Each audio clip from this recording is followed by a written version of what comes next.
bienvenue sur Super Moi TV et le Super Groupe. Alors, évidemment, situation cocasse, puisque je suis avec la douce Séverine de Bordeaux. Et je vais vous raconter, avant de donner la parole à Séverine, on était effectivement en train de discuter, donc à travers, effectivement, à distance, et donc un très gentil gendarme m'a proposé effectivement de faire ce que j'avais à faire ailleurs. Donc voilà, situation cocasse, mais bon, peu importe. C'est ce qu'on expliquait à l'instant avec Séverine, c'est que quand on a envie de vraiment faire les choses, on les fait vraiment. Bonjour Séverine. Bonjour, Je ça suis très va? content de te voir. Moi aussi. On va finalement y arriver avec toutes ces péripéties, hein, finalement.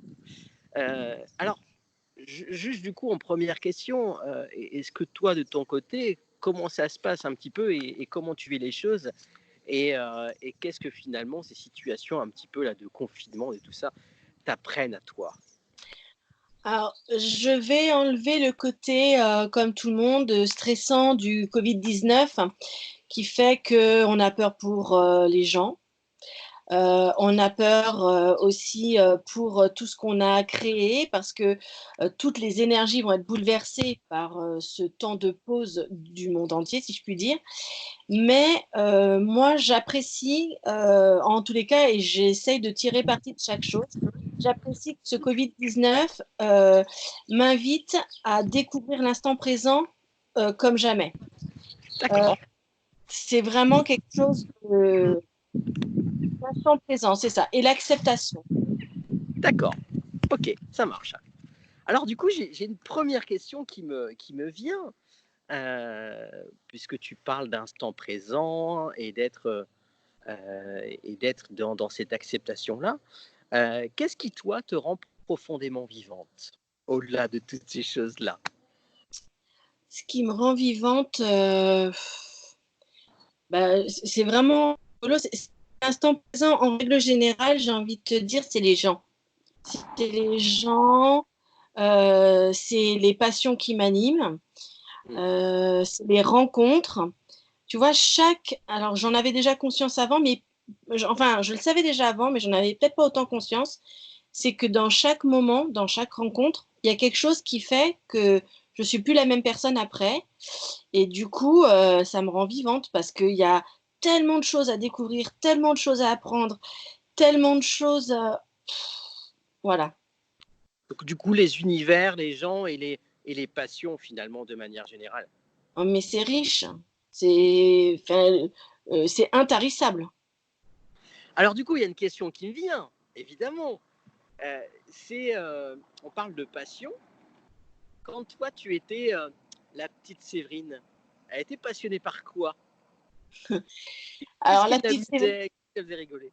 La petite Séverine, en fait, elle avait qu'une passion, c'était de jouer à la maîtresse tout le temps et de prendre soin des autres. C'était depuis que je suis toute petite, je prenais soin de mes grands-mères, mes grands-tantes. Même quand ça a grandi, je me suis vue mettre entre parenthèses la fac pour aller prendre soin d'une grand-tante qui était malade, prendre soin des autres et partager. Tu vois, dans l'enseignement, D'accord. ce que j'aimais, c'était le partage.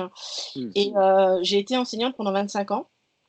Je le suis plus aujourd'hui parce qu'il a fallu que je fasse des choix, mais c'est vraiment quelque chose qui m'anime au plus profond de moi. Rencontrer, partager, échanger et prendre soin des autres. Alors, on verra, si je te l'ai dit, de l'enseignement à ce que tu fais aujourd'hui, Oui. pas complètement dans quelque chose de complètement opposé, mais on en parlera après. Ok. Euh, Qu'est-ce qui aujourd'hui t'amuse, toi, au-delà du travail? Parce que je sais que tu es une grande passionnée de ce que tu fais. Ouais, grave. Bah, j'ai aussi beaucoup d'humour, beaucoup, beaucoup. Donc, je rigole de tout le temps, euh, parce que vraiment, je trouve qu'il faut vraiment savoir rire de tout. C'est vraiment très important. Il n'y a pas de sujet tabou. La seule chose, c'est de faire très attention à ne pas blesser les gens, mais tout me fait rire parce que c'est essentiel à la vie, le rire. Et puis en plus, quand tu fais rire les gens, tu fais passer vachement mieux les messages. Enfin, moi, je le vois bien. En classe, je faisais rire les élèves, mais du coup, ils retenaient. En formation, c'est pareil. Ça marche, ok. Alors, tu sais, je regarde en même temps mes petites notes parce que, tu sais, j'ai préparé quelques petites questions. Euh, on va parler un petit peu de ton métier. Mhm. Et là, effectivement, tu nous parles de ce qui t'inspirait, donc du coup, petite. Euh, Qu'est-ce qui t'a inspiré à faire le métier que tu fais aujourd'hui? Et qu'est-ce qui fait que tu as décidé de le faire, à être ton propre patron finalement? Est-ce que tu avais cette fibre finalement d'entreprendre? Alors, pas du tout. Mais alors, vraiment pas du tout. Moi, je me suis découverte, mais c'est les hasards de la vie, tu vois. Quand je te dis l'instant présent et accueillir, c'est vraiment les hasards de la vie. Parce que vraiment, moi, j'ai été passionnée par le fait d'être instite et j'ai été instite de façon passionnée pendant 25 ans. C'est le hasard de la vie quand j'ai rencontré les signes, si je puis dire, et que j'ai vu tout ce que ça m'apportait. En fait, chaque chose, c'était une étape. C'est-à-dire que en tant que maman, ça m'a apporté des choses et je me suis dit, tous les parents devraient pouvoir avoir accès à ça. Je me suis formée, j'ai créé une asso. Je menais tout de front, l'asso et mon boulot d'instit et ma maison, bien entendu.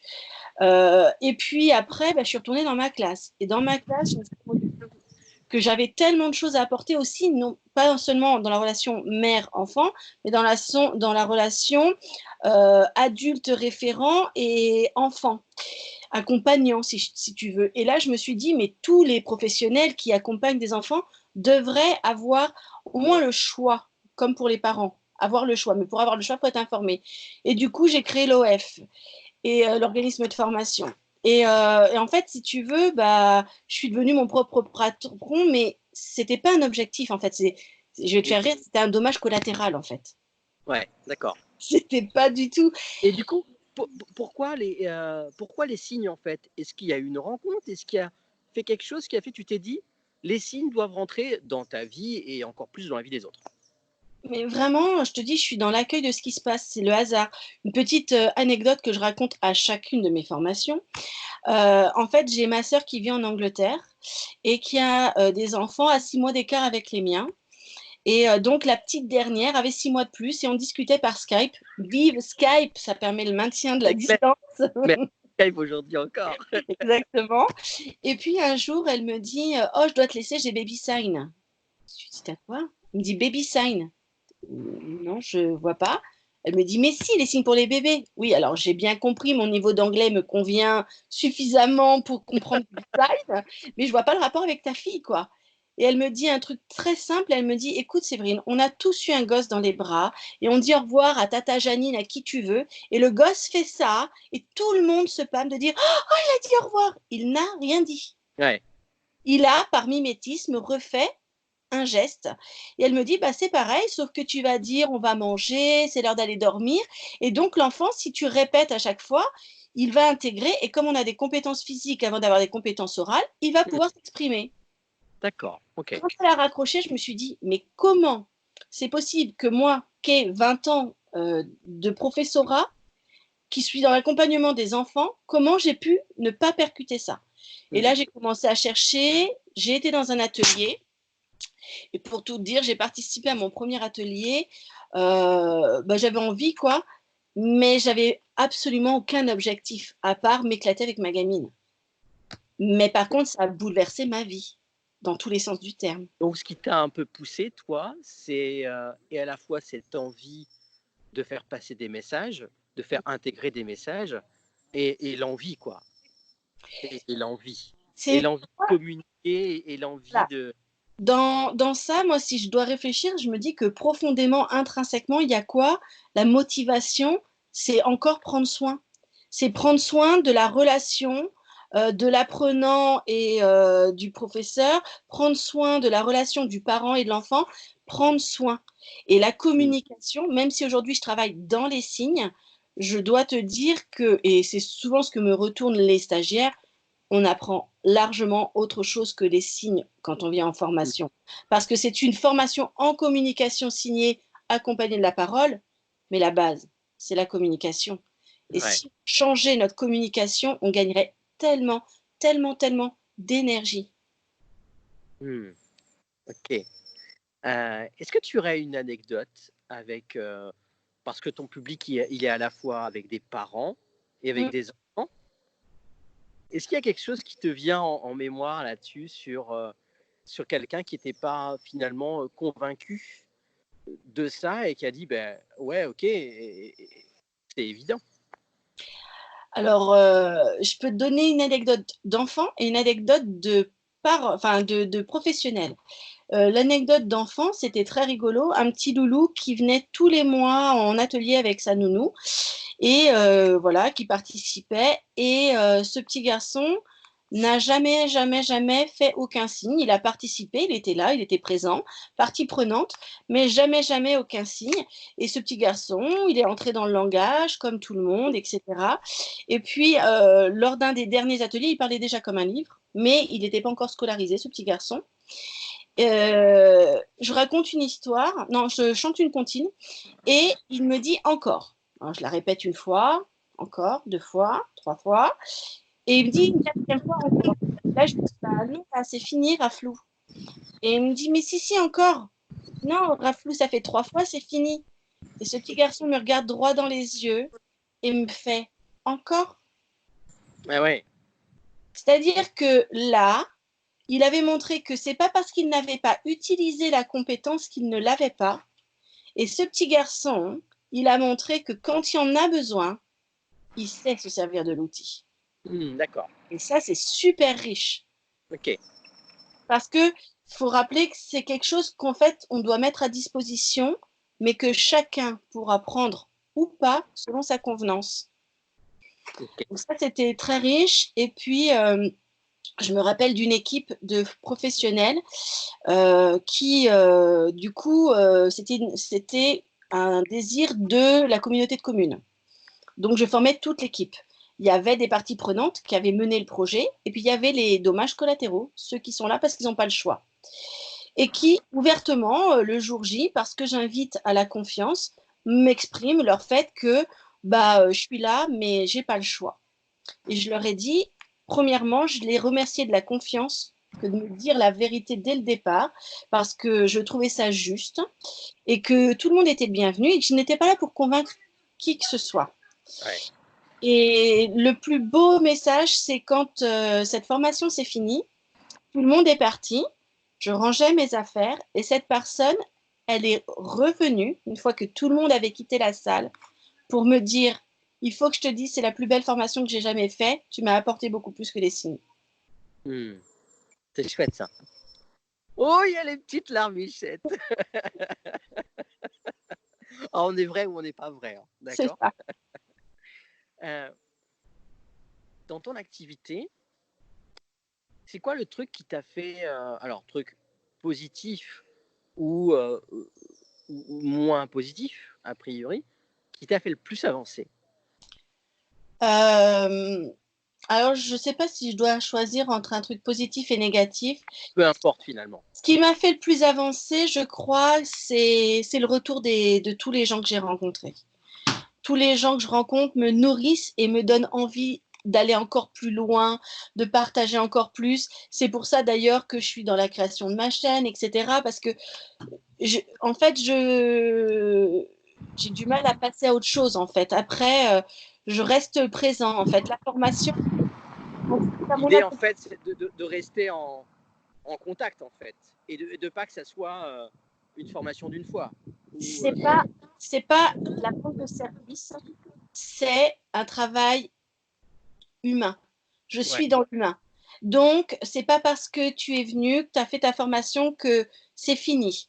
C'est fini parce que tu as ta vie à vivre, j'ai la mienne, mais par contre, je suis toujours là, à disposition. Ça, c'est essentiel. Et puis après, il y a des choses qui sont complexes, qui vont aller dans le domaine de la culture sourde, euh, qui me donne aussi envie de me dépasser à chaque fois. C'est que quand tu travailles dans le milieu sourd, il faut sans cesse légitimer ta place. Qui est, qu'est-ce que tu fais là? Pourquoi tu es là? Quel est ton intérêt? Et la meilleure réponse, c'est celle que tout le monde connaît, c'est-à-dire que la meilleure raison, c'est de ne pas en avoir.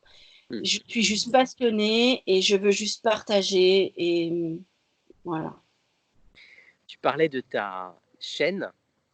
Ça fait partie des beaux projets que tu mets en place. Donc, C'est le confinement. C'est euh, du temps. voilà, mais en tout cas, tu l'utilises aussi comme ça. Est-ce que tu peux nous en parler brièvement et on parlera de tes rêves aussi après. Cette chaîne, c'est quoi en fait? Alors pour l'instant, cette chaîne, elle est née avec le confinement, donc j'y partageais assez régulièrement des petites vidéos sur l'instant présent en fait, sur ce que je ressentais, sur ce qui je suis, sur mes kiffs, ce qui m'anime, parce que je me suis rendu compte que quand les gens viennent en formation, ils apprécient le savoir que je partage, mais ils apprécient aussi qui je suis, Hmm. que je peux leur apporter. Donc, bah, j'ai appris à accepter ça et donc à le partager. Et donc, j'ai créé la chaîne sur ce mouvement-là. Après, il y a ce que je fais en personnel. Après, je fais assez peu de travail personnel parce que je suis aussi très engagée au niveau d'une association nationale. Et donc, du coup, je vais plus publier sur l'asso nationale que sur ma chaîne à moi. Mais je suis en train de construire tout ce qu'on voit, tous les supports. Je suis en train de les créer en vidéo. Comme ça, après la formation, les gens qui auront fait la formation pourront accéder à tout ça, mais ça ne sera pas répertorié sur la chaîne. Après, je suis en train de travailler sur d'autres choses répertoriées pour aussi donner envie à tous ceux qui ne me connaissent pas bah, de venir aux formations. Ok. Alors, est-ce qu'on peut donner le nom de ta chaîne? Oui, bien sûr, ma chaîne, elle s'appelle Signe et mots. Donc, Signe et mots, parce que c'est des signes et des mots, mon travail. Ou Séverine Go, mon nom de famille. Il y a les deux. Ok, ça marche. Euh, Toi qui es une passionnée, c'est quoi les rêves qui te restent à réaliser? Alors, je vais dire très largement, professionnellement ou personnellement. Mes rêves, c'est de continuer ce que je fais et de continuer à m'éclater. J'ai pas d'objectif. Tu vois, je suis tellement dans l'instant présent que j'ai pas d'objectif. Je veux pouvoir continuer à rencontrer des gens, m'enrichir, les enrichir, être dans l'échange. Ouais, vraiment, j'ai pas plus de prétention que ça. Le rêve de continuer à être dans le présent. Exactement. Ok, ça marche. Qu'est-ce que tu aimerais, si tu avais, et peut-être qu'effectivement la meilleure réponse c'est j'ai pas d'attente, ce qui est super, mais est-ce que tu aurais un message à faire passer aux personnes qui vont t'écouter, qui vont peut-être pas te connaître, ou pour ceux qui te suivent déjà? Qu'est-ce que tu aimerais leur dire les yeux dans les yeux? Qu'est-ce que je pourrais avoir à dire? Euh, Tu vois, par exemple, sur ma chaîne, je me permets de partager les choses que j'aime, justement. Et toutes ces choses que j'aime, elles passent le même message que moi, c'est profiter de chaque instant quand il est là. Après, il est fini. Avant, il n'existe pas. Profiter de chaque moment quand il est là. Et vraiment, je te dis, ça prend tellement de sens pour moi en ce moment que je crois que c'est le secret de tout, quoi. On se libère de Ça marche. tellement de choses. Merci pour cet instant présent, Séverine. Bah, merci à toi de m'avoir accordé du temps.